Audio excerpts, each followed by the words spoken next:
اعوذ باللہ من الشیطان الرجیم بسم اللہ الرحمن الرحیم السلام علیکم ورحمۃ اللہ وبرکاتہ۔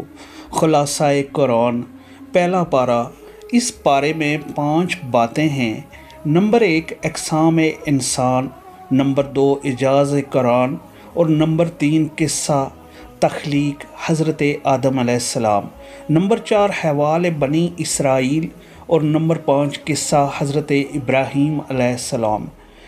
نمبر 1 اقسام انسان 3 ہیں: مومنین، منافقین اور کافرین۔ مومنین کی 5 صفات مذکور ہیں۔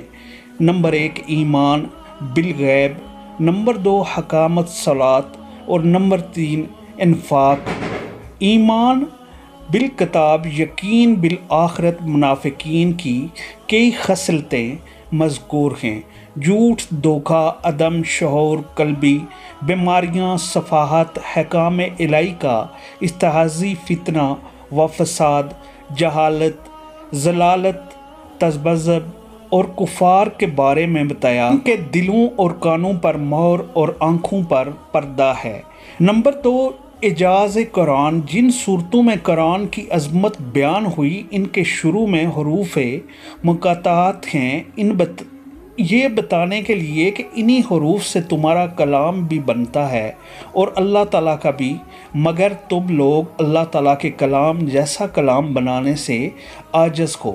نمبر 3 قصہ حضرت آدم علیہ السلام۔ اللہ تعالیٰ کا آدم علیہ السلام کو خلیفہ بنانا، فرشتوں کا انسانوں کو فسادی کہنا، اللہ تعالیٰ کا آدم علیہ السلام کو علم دینا، فرشتوں کا اقرار عدم علم کرنا، فرشتوں سے آدم علیہ السلام کو سجدہ کروانا، شیطان کا انکار کرنا، پھر مردود ہو جانا، جنت میں آدم و حوا علیہم السلام کو شیطان کا بہکانا، اور پھر انسان کو خلافت ارض عطا ہونا۔ اور نمبر 4 احوال بنی اسرائیل، ان کا کفر، ان نعمت اور اللہ تعالیٰ کا ان پر لعنت نازل کرنا۔ نمبر 5 قصہ حضرت ابراہیم علیہ السلام۔ حضرت ابراہیم علیہ السلام کا اپنے بیٹے کے ساتھ مل کر خانہ کعبہ کی تعمیر کرنا، اور پھر اللہ تعالیٰ سے اسے قبول کروانا، اور پھر توبہ و استغفار کرنا۔ خصوصی دعاؤں میں یاد رکھیے گا۔ اللہ حافظ۔